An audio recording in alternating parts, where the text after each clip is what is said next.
Bonjour, je m'appelle Nicolas Grépeau, je suis le chasseur de tête data et le fondateur de Silicon Executive Search. Dans cette vidéo, je vais vous parler d'un métier en pleine expansion que McKinsey a baptisé Data Translator. Alors déjà, qu'est-ce que ça veut dire Data Translator? L'intitulé, le descriptif de poste peuvent varier d'une entreprise à l'autre, mais le dénominateur commun, c'est une personne qui sait parler aussi bien à l'équipe data qu'aux équipes métiers, qui sait qualifier, prioriser des demandes entrantes venant du métier en mode pull, qui sait aussi aller chercher, identifier des nouveaux use cases toujours auprès des équipes métiers en mode push, et enfin qui sait animer des équipes pluridisciplinaires de data scientists, data engineers, interlocuteurs métiers, etc. pour assurer le delivery des projets data. Alors pourquoi c'est important d'avoir un data translator dans une équipe data? Je pense que c'est indispensable, parce que d'une part, les data scientists, data engineers, etc.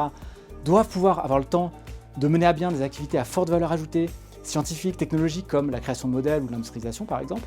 Et d'autre part, on doit être sûr que les projets data répondent bien à des besoins métiers, que les use cases traités ont un impact fort pour l'entreprise, notamment en termes de ROI, et que ça aussi, ça nécessite beaucoup de temps, de réunions, et un certain niveau d'expérience et d'expertise métier. Alors, quelles sont les compétences et qualités recherchées chez un data translator?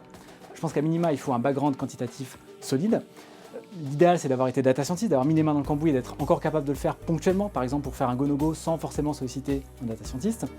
Idéalement aussi d'avoir une expérience dans le secteur d'activité ou dans un secteur similaire et à minima, en tout cas avoir une légitimité vis-à-vis des interlocuteurs métiers.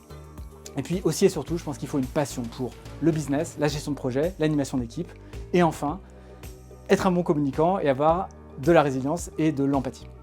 Alors, en conclusion, deux remarques. Première remarque, c'est qu'en termes de carrière, je pense qu'il faut se poser les bonnes questions. Data scientist, évidemment, c'est un métier extraordinaire, mais c'est pas la seule voie dans le domaine de la data et de l'IA.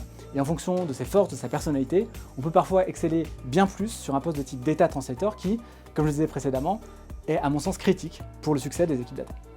Et deuxième remarque, c'est qu'au même titre qu'un data translator fait le lien entre une équipe data et une équipe métier, dans la configuration assez fréquente où l'équipe data est disjointe de la DSI et elles doivent collaborer ensemble, je pense qu'il peut être intéressant, voire indispensable, d'avoir une personne dédiée dans l'équipe data avec un rôle de IT translator, autrement dit, qui va faire le lien entre l'équipe data et la DSI. Et bon, c'est un sujet à part entière qui pourra faire l'objet d'une autre vidéo. En attendant, si vous avez des questions, des commentaires, n'hésitez pas à les laisser sous cette vidéo. Et si vous voulez me contacter directement, vous pouvez utiliser LinkedIn. Mon nom c'est Nicolas Grépeau, GRE2PO. Merci pour votre attention et à bientôt pour une prochaine vidéo.